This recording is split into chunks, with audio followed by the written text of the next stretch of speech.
നമ്മുടെ സംസ്ഥാനം വീണ്ടും ശക്തമായ മഴയും മഴക്കെടുതിയൊക്കെ നേരിടുകയാണ്. വിവിധ വകുപ്പുകളുടെ ഏകോപനം മുതൽ രക്ഷാപ്രവർത്തനങ്ങളുടെ വേഗത വരെ നിരവധി ചോദ്യങ്ങൾ ഉയരുന്ന അവസരം കൂടിയാണ്. അതിനൊപ്പമാണ് മത്സ്യത്തൊഴിലാളികളെ കാണാതായ സംഭവങ്ങളിലെ രക്ഷാപ്രവർത്തനവും ചർച്ചയാകുന്നത്.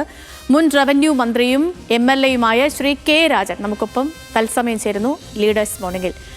Good morning Shri K Rajan, സ്വാഗതം ഹലോ മലയാളത്തിലേക്ക്. നമസ്കാരം സേതു. നമസ്കാരം. നമസ്കാരം. നമസ്കാരം. സുഖമായിട്ടിരിക്കുന്നോ?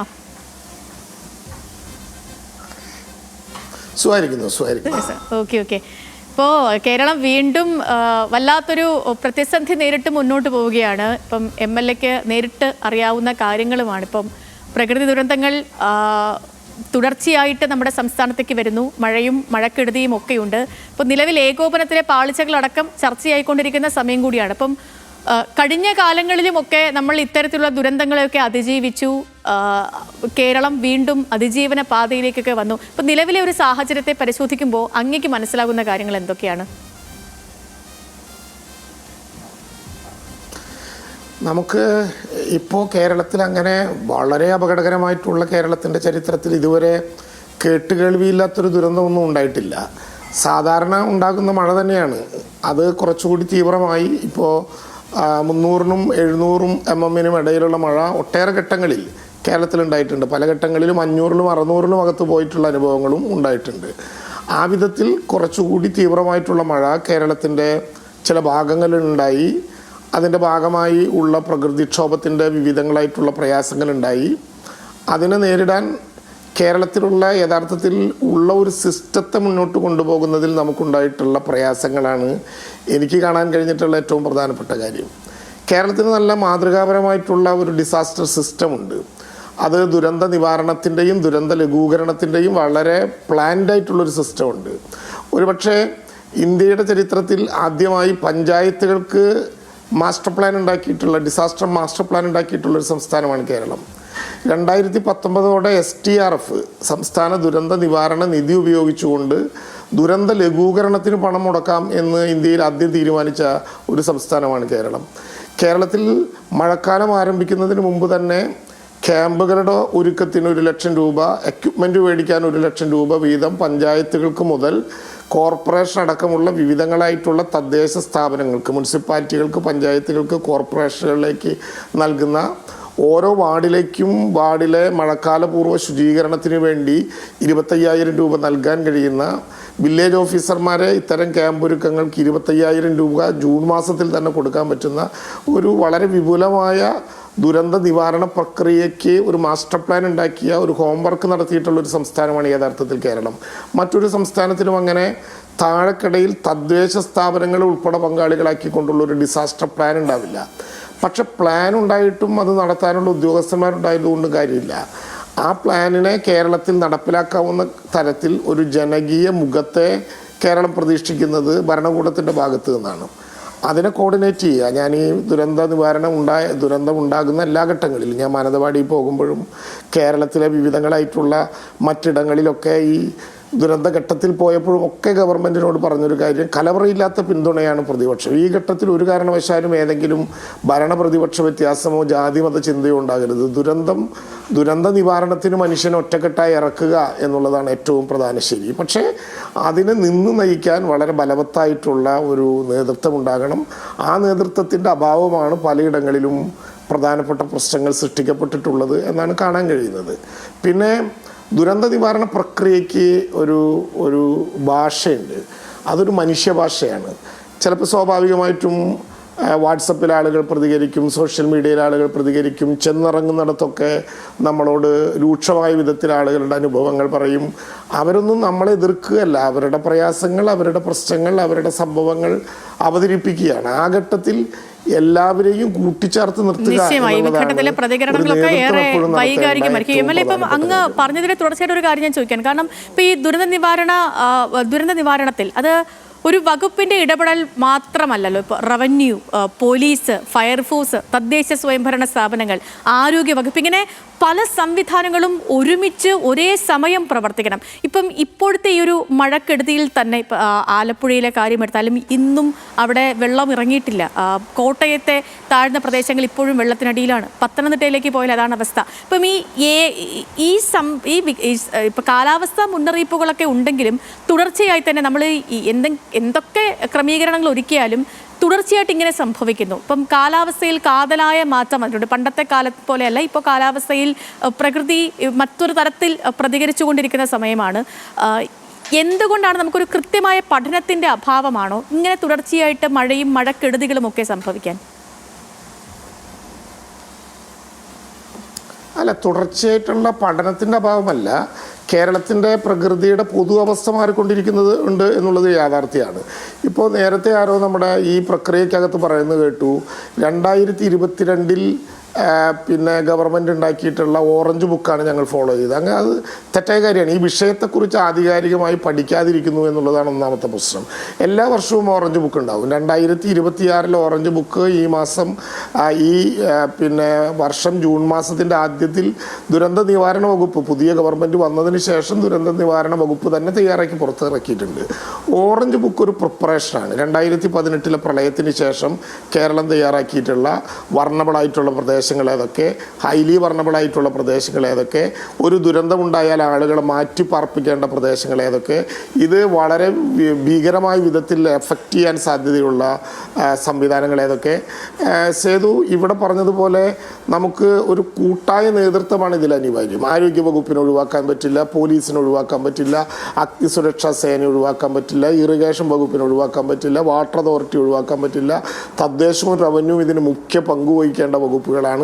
ഇങ്ങനെ നമ്മുടെ ഭക്ഷ്യവിതരണ വകുപ്പ് ഉൾപ്പെടെ എല്ലാത്തിനെയും കൂട്ടി നിർത്തി. ഇപ്പം ഞാനിപ്പോഴും ഓർക്കുകയാണ്, ജൂൺ മാസത്തിൽ ആദ്യം രാത്രി ഏറെ വൈകിയും ജില്ലാ കളക്ടർമാരുടെ യോഗങ്ങൾ ഞങ്ങൾ നടത്താറുള്ളത് സേതുവിനറിയുമായിരിക്കും. ജൂൺ ആദ്യത്തിൽ തന്നെ പത്രസമ്മേളനം നടത്തിയ റവന്യൂ വകുപ്പ് മന്ത്രി എന്ന നിലയിൽ ഞാൻ പറയാറുണ്ട്, ഇത്ര ക്യാമ്പുകൾ കേരളത്തിൽ സജ്ജമായി.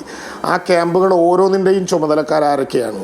ആ ക്യാമ്പുകളിലെ വെള്ളം, വെളിച്ചം, ഒരു ദുരന്തമുണ്ടായാൽ മണിക്കൂറുകൾക്കകം കൊടുക്കേണ്ട ഭക്ഷണം, ഇതിനൊക്കെ ആരാണ് ചുമതല വഹിക്കേണ്ടത്, ഏതൊക്കെ വകുപ്പിനെയാണ് ചുമതലപ്പെടുത്തിയിട്ടുള്ളത്, കൃത്യം കണക്കായിരിക്കും. കേരളത്തിൽ എത്ര ലക്ഷം പേർക്ക് ഇപ്പോൾ ഒരു ദുരന്തമുണ്ടായാൽ, ഒരു പ്രദേശത്ത് അപ്രതീക്ഷിതമായിട്ടൊരു തീവ്ര മഴയുണ്ടായാൽ ഒരു ക്യാമ്പ് ഉണ്ടാകേണ്ടി വന്നാൽ എങ്ങനെ അതിന് കൊടുക്കാൻ പറ്റും?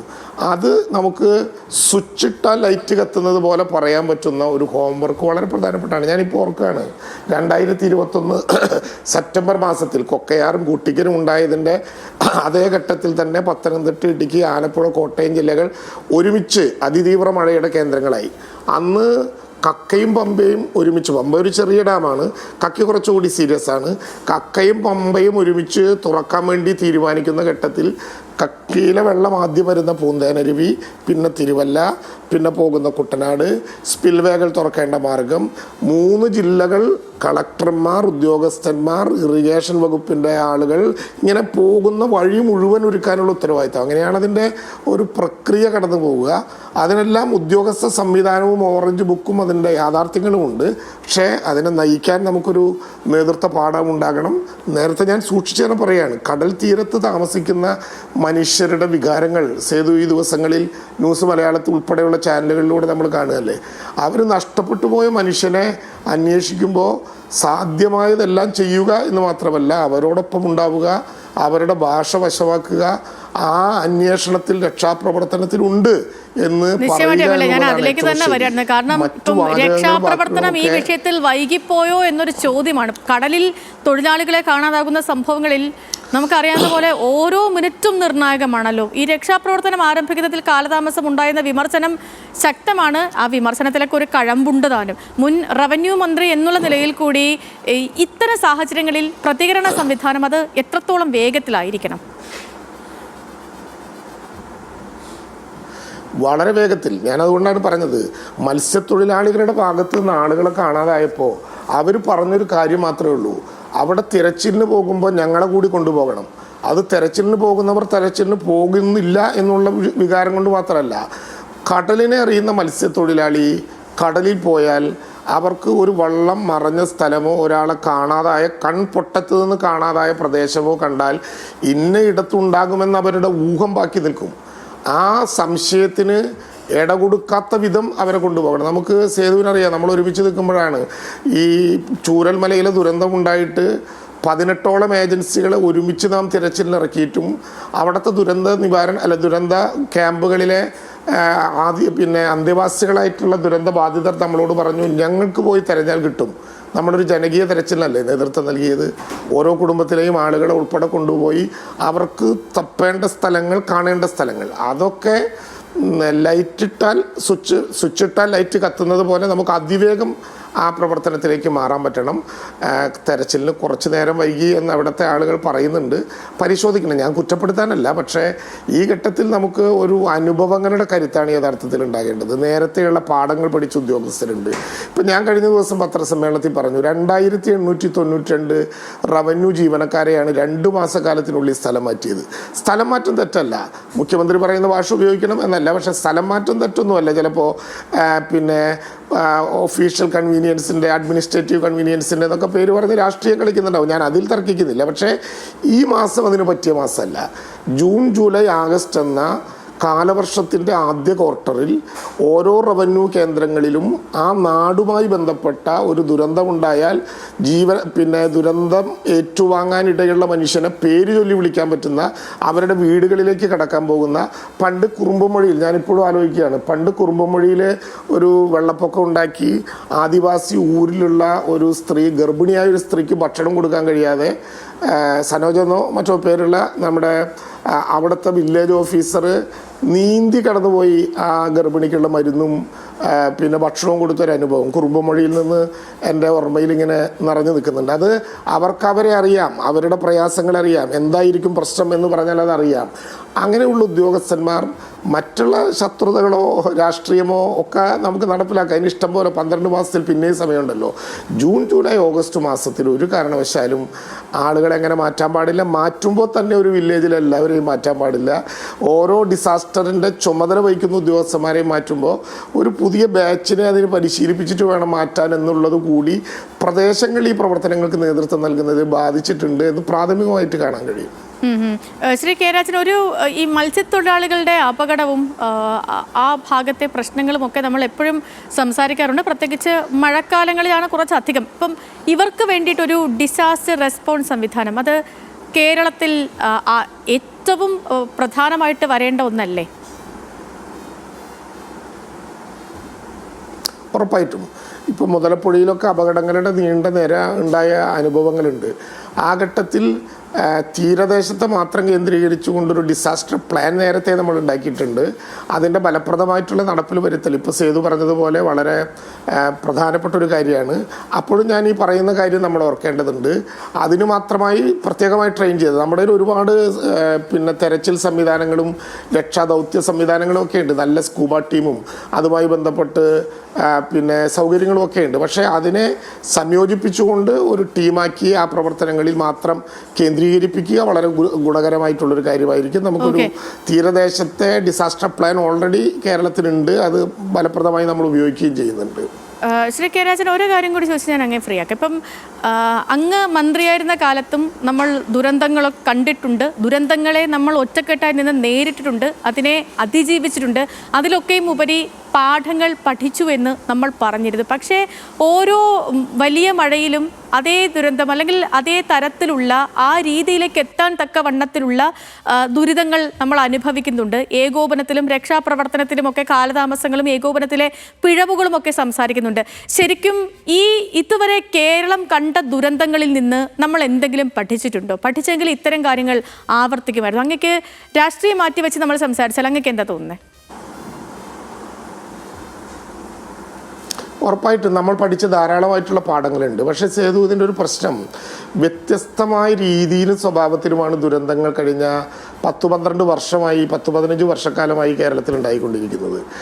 നേരത്തെ ഉണ്ടായതിൻ്റെ തനിയാവർത്തനങ്ങളല്ല, തികച്ചും വ്യത്യസ്തങ്ങളായിട്ടുള്ള അനുഭവങ്ങളാണ് നമ്മുടെ ഇടയിലുണ്ടാവും. നാം പാഠം പഠിക്കണം.